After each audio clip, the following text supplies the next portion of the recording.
ಆರಾಧನೆ ಮಾಡುವೆನು, ನಿನಗೆ ಆರಾಧನೆ, ನಿಮಗೆ ಆರಾಧನೆ. ಜೀವಂತ್ಯ ಕಾಲವೆಲ್ಲ ನಿಮಗೆ ಆರಾಧನೆ. ಪ್ರಿಯರೇ, ಒಂದು ಸಲ ದೇವರ ಪ್ರೀತಿಯನ್ನು ದೇವರು ನಿಮಗೋಸ್ಕರ ನಿಮ್ಮ ಸಬ್ಸ್ಟಿಟ್ಯೂಟ್ ಆಗಿ ಜೀವ ಕೊಟ್ಟಿದ್ದಾರೆ ಎಂಬುದನ್ನು ಯೋಚನೆ ಮಾಡಿ ನೋಡಿ. ದೇವರ ಪ್ರಾಣವನ್ನೇ ದೇವರ ವಾಕ್ಯ ಹೇಳುತ್ತೆ, ತನ್ನ ಅಧಿಕಾರವನ್ನು, ತನ್ನ ಒಂದು ಸಿಂಹಾಸನವನ್ನು ಬಿಟ್ಟು ಈ ಲೋಕಕ್ಕೆ ನನಗಾಗಿ ನಿನಗಾಗಿ ಜರ್ಜರಿತನಾಗಲು ಬಂದರು. ಆ ಒಂದು ಪ್ರೀತಿ, ಆ ಪ್ರೀತಿ ಯಾವ ರೀತಿ ಅಂದರೆ ಏನೋ ಒಂದು ಮಾತಿನಿಂದ ಅಲ್ಲ, ತನ್ನ ಪ್ರಾಣವನ್ನು ಕೊಡುವುದರಿಂದ. ಈ ಒಂದು ಸಾಲುಗಳನ್ನು ನೀವು ಅನಲೈಸ್ ಮಾಡಿ, ನೀವೊಂದು ಸಲ ಅದನ್ನು ಅನುಭವಿಸಿ ಈ ಒಂದು ಸಾಲುಗಳನ್ನಾಡಿ. ನಿನ್ನ ಪ್ರಾಣವ ನೀಡಿ ನನ್ನನ್ನು ಬದುಕಿಸಿದೆ, ನಿನಗೆ ಆರಾಧನೆ. ನಿನ್ನ ರಕ್ತವ ಸುರಿಸಿ ರಕ್ಷಣೆಯ ನೀಡಿರುವೆ, ನಿಮಗೆ ಆರಾಧನೆ. ನಿನ್ನ ಪ್ರಾಣವ ನೀಡಿ ನನ್ನನ್ನು ಬದುಕಿಸಿದೆ, ನಿಮಗೆ ಆರಾಧನೆ. ನಿನ್ನ ರಕ್ತವ ಸುರಿಸಿ ನನ್ನನ್ನು ರಕ್ಷಿಸಿದೆ, ನಿಮಗೆ ಆರಾಧನೆ. ನಿನ್ನ ಮಗನಾಗಿ ಮಾಡಿದೆ, ಅಧಿಕಾರವ ನೀಡಿದೆ. ನಿನ್ನ ಮಗನಾಗಿ ಮಾಡಿದೆ, ಅಧಿಕಾರವ ನೀಡಿದೆ. ನೀತಿವಂತನಾಗಿ ನನ್ನ ಮಾಡಿದ ಯೇಸುವೆ, ನೀತಿವಂತನಾಗಿ ನನ್ನ ಮಾಡಿದ ಯೇಸುವೆ, ನಿಮಗೆ ಆರಾಧನೆ. ಎಲ್ಲರೂ ಸ್ವರವೆತ್ತಿ ಆಡೋಣ. ನಿಮಗೆ ಆರಾಧನೆ, ನಿಮಗೆ ಆರಾಧನೆ. ಜೀವಂತ್ಯ ಕಾಲವೆಲ್ಲ ನೀನೇ ಏಸಯ್ಯ, ನನ್ನ ಸ್ತುತಿಗೆ ಯೋಗ್ಯನು. ನಿನ್ನ ನಾಮಕ್ಕೆ ಯೋಗ್ಯವಾದ ಆರಾಧನೆ ಮಾಡುವೆನು. ಪ್ರಿಯರ, ನನಗಾಗಿ ಆ ಮರಣದ ಯುದ್ಧವನ್ನು ಜಯಿಸಿದರು. ನನಗಾಗಿ ನಿನಗಾಗಿ. ನಾವು ಒಂದು ಲೂಪ್ ಹೋಲ್ ಅಂತ ಕೇಳಿದ್ದೀರಾ? ನಾವು ಅದೇ ಒಂದು ಲೂಪ್ ಹೋಲಲ್ಲಿದ್ದೀರಿ. ದೇವರ ವಾಕ್ಯ ಹೇಳುತ್ತೆ, ದೇವರು ಒಂದೇ ಸಾರಿಗೆ ಜೀವವನ್ನು ಕೊಟ್ಟವರಲ್ಲ. ದೇವರು ಎಲ್ಲ ಕಾಲಕ್ಕೂ ತನ್ನ ಜೀವವನ್ನು ಒಬ್ಬೊಬ್ಬರಿಗಾಗಿ ದಾರೆ ಇರೋದು. ನಾವು ಅದೇ ಒಂದು ಲೂಪ್ ಹೋಲಲ್ಲಿ ಹೋಗುವುದಾದರೆ, ನಾವು ದೇವರನ್ನು ವಿಶ್ವಾಸಿಸೋದಾದರೆ ಅದೇ ಒಂದು ಲೂಪ್ ಹೋಲಲ್ಲಿ ನಾವು ಇರ್ತೀವಿ. ಆ ಒಂದು ಯುದ್ಧವನ್ನು ಯಾವ ರೀತಿ ಜಯಿಸಿದ್ರೆ ಅಂದರೆ, ತನ್ನ ಒಂದು ಪ್ರಾಣವನ್ನೇ ಕೊಟ್ಟು ನಮಗಾಗಿ, ನಿನಗಾಗಿ, ನನಗಾಗಿ ಕೊನೆಯ ತೊಟ್ಟು ರಕ್ತವನ್ನು ಬಿಡದೆ ಆ ಒಂದು ಮಿಷನನ್ನು ಅಕಂಪ್ಲಿಷ್ ಮಾಡಿದ್ರು. ನನಗಾಗಿ ಯುದ್ಧವನ್ನು ಮಾಡಿ ಜಯಿಸಿದಾತನೇ, ನಿಮಗೆ ಆರಾಧನೆ. ಎಲ್ಲರೂ ನನಗಾಗಿ ಯುದ್ಧವನ್ನು ಮಾಡಿ ಜಯಿಸಿದಾತನೇ, ನಿಮಗೆ ಆರಾಧನೆ. ಪ್ರಾರ್ಥನೆಯ ಕೇಳಿ ವೈರಿಗಳ ಎದುರಿಸಿದೆ, ನಿಮಗೆ ಆರಾಧನೆ. ಪ್ರಾರ್ಥನೆಯ ಜಯಿಸಿ ವೈರಿಗಳ ಎದುರಿಸಿದೆ, ನಿಮಗೆ ಆರಾಧನೆ. ನನ್ನ ಬಾಳಿಗೆ ಬೆಳಕು ನೀ, ನನ್ನ ಜೊತೆಯಲ್ಲೇ ನಡೆಯುವೆ, ನನ್ನ ಬಾಳಿಗೆ ಬೆಳಕು ನೀ, ನನ್ನ ಜೊತೆಯಲ್ಲೇ ನಡೆಯುವೆ, ನನ್ನನ್ನು ಕೈ ಬಿಡದೆ ನನ್ನ ಕಾಯುವ ದೇವನೇ. ವಿಶ್ವಾಸದಿಂದ ನನ್ನನ್ನು ಕೈ ಬಿಡದೆ ನನ್ನ ಕಾಯುವ ದೇವನೇ, ನಿಮಗೆ ಆರಾಧನೆ ಜೀವಂತ್ಯ ಕಾಲವೆಲ್ಲ, ನಾ ಮಾಡುವೆ ಆರಾಧನೆ ನಿಮಗೆ ಆರಾಧನೆ. ನೀನೇ యేసಯ್ಯ ನನ್ನ ಸ್ತುತಿಗೆ ಯೋಗ್ಯನು, ನಿನ್ನ ನಾಮಕ್ಕೆ ಯೋಗ್ಯವಾದ ಆರಾಧನೆ ಮಾಡುವೆನು, ನಿಮಗೆ ಆರಾಧನೆ ನಿಮಗೆ ಆರಾಧನೆ ಜೀವಂತ್ಯ ಕಾಲವೆಲ್ಲ, ನಿಮಗೆ ಆರಾಧನೆ. ಪ್ರಿಯರೇ, ನಿಮ್ಮ ತಂದೆ ತಾಯಿ ಕಷ್ಟದ ಸಮಯದಲ್ಲಿ ಕೈ ಹಿಡಿಬೋದು, ಆದರೆ ಎಲ್ಲ ಒಂದು ಸಮಯದಲ್ಲಿ ನಿಮಗೆ ಫುಲ್ಫಿಲ್ ಮಾಡೋದಕ್ಕಾಗೋದಿಲ್ಲ. ಒಂದು ವೇಳೆ ತಂದೆ ತಾಯಿ ಇಲ್ಲದಿದ್ದರೂ ಕೂಡ ಬೇರೆ ಒಂದು ವ್ಯಕ್ತಿ ಆ ಒಂದು ತಂದೆ ತಾಯಿಯ ಒಂದು ಸ್ಥಾನವನ್ನು ಫುಲ್ಫಿಲ್ ಮಾಡ್ಬೋದು, ಆದರೆ ದೇವರೇ ಒಂದು ಜೀವನದಲ್ಲಿ ಇಲ್ಲದಿದ್ದರೆ ದೇವರೊಂದು ಸ್ಥಾನವನ್ನು ಯಾರೂ ಫುಲ್ಫಿಲ್ ಮಾಡೋದಕ್ಕಾಗಲ್ಲ. ನಿನ್ನ ಒಂದು ಕಣ್ಣೀರಿನ ಸಮಯದಲ್ಲಿ ನಿನ್ನ ಜೊತೆಗಿದ್ದವರು ಅದೇ ಯೇಸು. ಅಬ್ರಾಮನ ಜೊತೆ, ಮೋಶೆಯ ಜೊತೆ, ಯಾಕೋಬನ ಜೊತೆ, ಪೌಲನ ಜೊತೆ ಇದ್ದ ಅದೇ ಯೇಸು ನಿನ್ನ ಜೊತೆ ಇದ್ದಾರೆ. ಆದರೆ ನಿನಗೆ ಅದು ಕಾಣುತ್ತಿಲ್ಲ, ಏಕೆಂದರೆ ನೀನು ಅದನ್ನು ನಿನ್ನ ಒಂದು ಕಣ್ಗಳಿಂದ ನೋಡೋದಕ್ಕೆ ನೀನು ಪ್ರಯತ್ನ ಪಡ್ತಿದ್ಯಾ. ಪ್ರಿಯರೇ, ನಿಮ್ಮ ಒಂದು ಕಣ್ಗಳಿಂದ ನೋಡೋದಕ್ಕಾಗೋದಿಲ್ಲ ಪ್ರಿಯರೇ, ಈ ಒಂದು ಭಯಾಚಾರದ ಒಂದು ಕಣ್ಗಳಿಂದ ನೋಡೋದಕ್ಕಾಗೋದಿಲ್ಲ. ಪರಿಶುದ್ಧಾತ್ಮರನ್ನು ನಿಮ್ಮಲ್ಲಿ ಕಾರ್ಯ ಮಾಡೋದಕ್ಕೆ ಬಿಟ್ಟರೆ, ನೀವು ಯೇಸು ಕ್ರಿಸ್ತರನ್ನು ನಿನ್ನ ದೇವರೆಂದು ಒಪ್ಪಿಕೊಳ್ಳುವುದೇ ಆದರೆ ತಕ್ಷಣವೇ ಪರಿಶುದ್ಧಾತ್ಮರ ನಿಮ್ಮಲ್ಲಿ ಕಾರ್ಯ ಮಾಡೋದಕ್ಕೆ ಸ್ಟಾರ್ಟ್ ಮಾಡ್ತಾರೆ.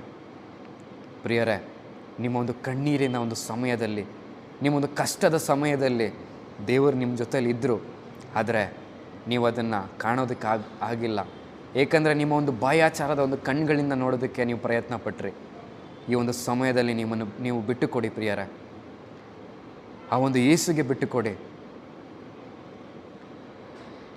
ಕಣ್ಣೀರಿನ ಸಮಯದಲ್ಲಿ ತಾಯಿಯಂತೆ ಸಂತೈಸಿದೆ, ನಿನಗೆ ಆರಾಧನೆ.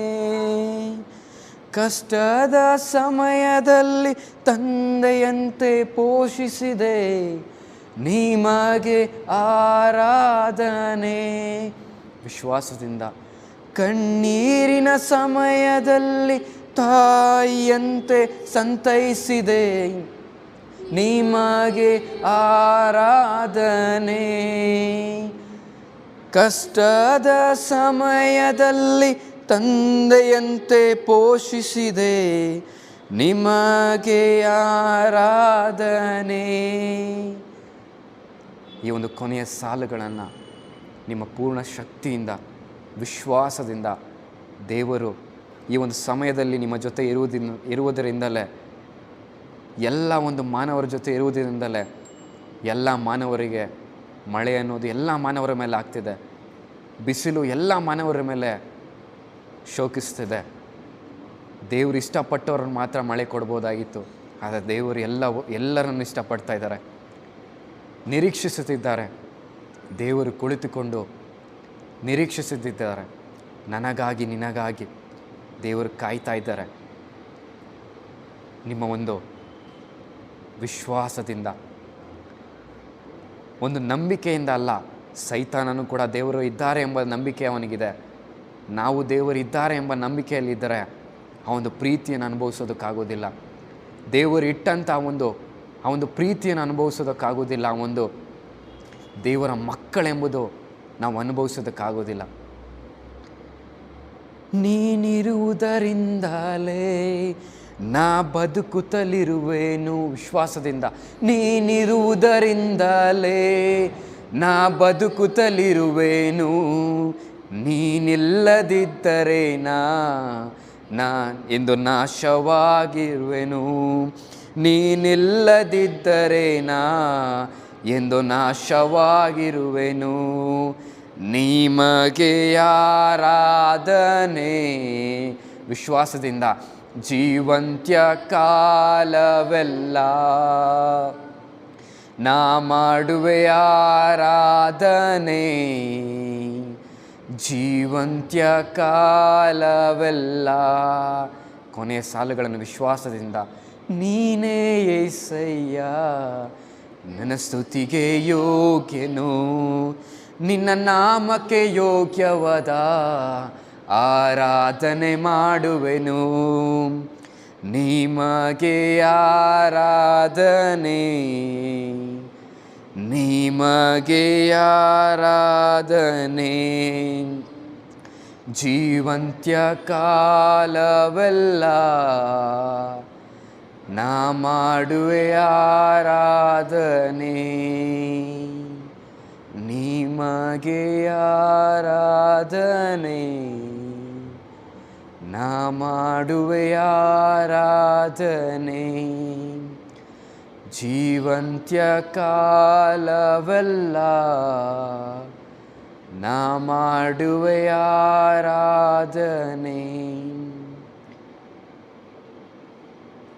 ಪ್ರಿಯರ, ಒಂದು ಸಿಂಪಲ್ ಎಸ್, YES, ಹೌದು, ದೇವರು ಅದೇ ನಮ್ಮಿಂದ ನಿರೀಕ್ಷಿಸುತ್ತಾರೆ. ದೇವರು ಸತ್ಯವನ್ನು ಅರ್ಥ ಮಾಡಿಕೊಳ್ಳಬೇಕೆಂಬ ನಿರೀಕ್ಷೆಯಲ್ಲಿದ್ದಾರೆ. ಸತ್ಯ ನಮಗೆ ಬಿಡುಗಡೆ ಕೊಡುತ್ತೆ. ಈ ಲೋಕ ಕೊಡುವಂಥ ಬಿಡುಗಡೆ ಅಲ್ಲ, ಇನ್ನೆಂದಿಗೂ ಕೊಡದಂಥ ಬಿಡುಗಡೆ. ಕೊನೆಯವರೆಗೂ ನಮ್ಮ ಜೊತೆ ಇರುವಂಥ ಆ ಜೀವಂತ ಶಿಲುವೆಯ ಮೇಲೆ ತೀರಿಸಿದಂಥ ಬಿಡುಗಡೆ, ಪಾಪದಿಂದ ಬಿಡುಗಡೆ, ಮನಸ್ಸಿಗೆ ತೃಪ್ತಿಯಾಗುವ, ಈ ಲೋಕದಿಂದ ಕೊಡಲಾಗದಂಥ ತೃಪ್ತಿಯ ಬಿಡುಗಡೆ ದೇವರು ಕೊಡೋದಕ್ಕಾಗಿ ಕಾಯ್ತಿದ್ದಾರೆ ಪ್ರಿಯರ.